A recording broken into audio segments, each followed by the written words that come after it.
नीमच की मोदी बस्ती निवासी मुस्लिम समाज जनों ने शुक्रवार को एसपी से मुलाकात की, जहां ज्ञापन सौंप सुरक्षा की मांग की गई है। गौरतलब है कि रिसाला दरगाह के पास बसी मोदी बस्ती में चंद रोज से दो पक्षों के दरमियान विवाद जारी है।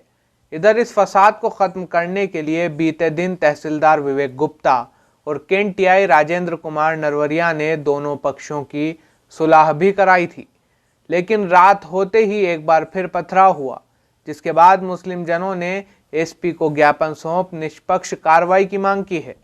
जिला मुस्लिम इंतजामिया कमेटी के सचिव जावेद दुर्रानी ने कहा कि कुछ नफरती ताकतें आपसी विवाद को सांप्रदायिक रंग देना चाहती हैं, जिसके संबंध में आज एसपी साहब से मुलाकात की है।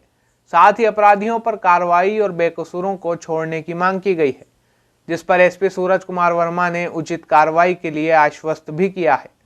आज एसपी कार्यालय हम बागेश्वर मंदिर के पास में जो 4-5 दिन से बेवजह विवाद हो रहा है, उसके विषय में हमने एसपी साहब से चर्चा करी कि ये चीज़ ख़त्म होनी चाहिए।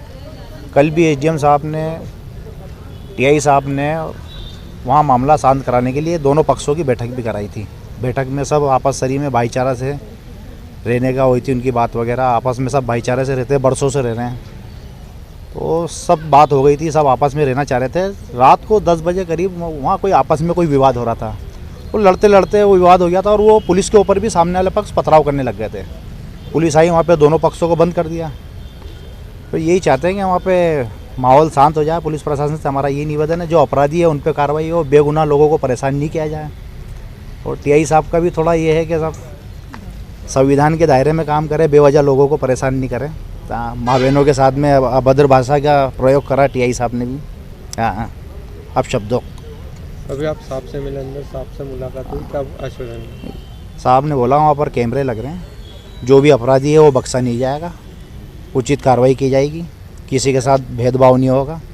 स्थानीय निवासी रेशमा बी ने बताया कि यह झगड़ा दो परिवारों का आपसी फसाद है, जिसे दो समाजों का झगड़ा बनाने का प्रयास किया जा रहा है। क्षेत्रवासियों ने ज्ञापन सौंप सुरक्षा की मांग की है।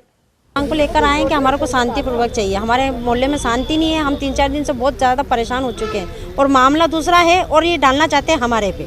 ये मामला है दो पक्षों का, उनका परिवार का, कि उनके लड़का और लड़की का, और वो भी हिंदू हैं, खुद ही वो दोनों हिंदू हैं, पर हमारे पे डालना चाहते हैं क्योंकि वो दोनों लड़के मार के एक दूसरे को, और हम मुसलमानों पे इल्ज़ाम डालना चाह रहे हैं। तो हमारे को इस चीज़ के अंदर हमारे को सेफ्टी चाहिए, हमारे लिए भी विवाद उनका है और हमारे को सेफ्टी चाहिए इस चीज़ के लिए कि हमारे पे कोई इल्ज़ाम नहीं आना चाहिए, क्योंकि जहाँ वहाँ कुछ होता है तो उसका इल्ज़ाम हमारे पे डाला जाता है कि इधर के मुसलमान करते हैं। तो इस मारे हमारे को सेफ्टी चाहिए। हमारे को यही, हमारे एसपी ऑफिस में यही आवेदन लेकर आए हैं। हमारे को इस चीज़ का हम, और रहा साल हमारे को बहुत ज़्यादा सेफ्टी चाहिए। हम मुसलमानों के सर पे, हमारे पे पत्थर बरसाए जाते हैं, बहुत पत्थर बरसाए जाते हैं। हमारे घरों में से आदमियों को उठाए जाते हैं, आदमियों को उकसाया जाता है। हमारे आदमियों को हम पकड़ पकड़ के बिठाते हैं, तो भी पुलिस वाले उनको ले जाते हैं निकाल के। कहाँ की घटना है? कब? ये रिसाला दरगाह की घटना है। ये कल कितनी तारीख से हो रहा था? अभी आप साहब से अंदर मिले, क्या बोला साहब? साहब ने बोला है हम उधर की तरफ कैमरे लगवा रहे हैं और आप लोगों को सब कुछ सारी सेफ्टी मिलेगी, ऐसा कुछ अब होगा नहीं।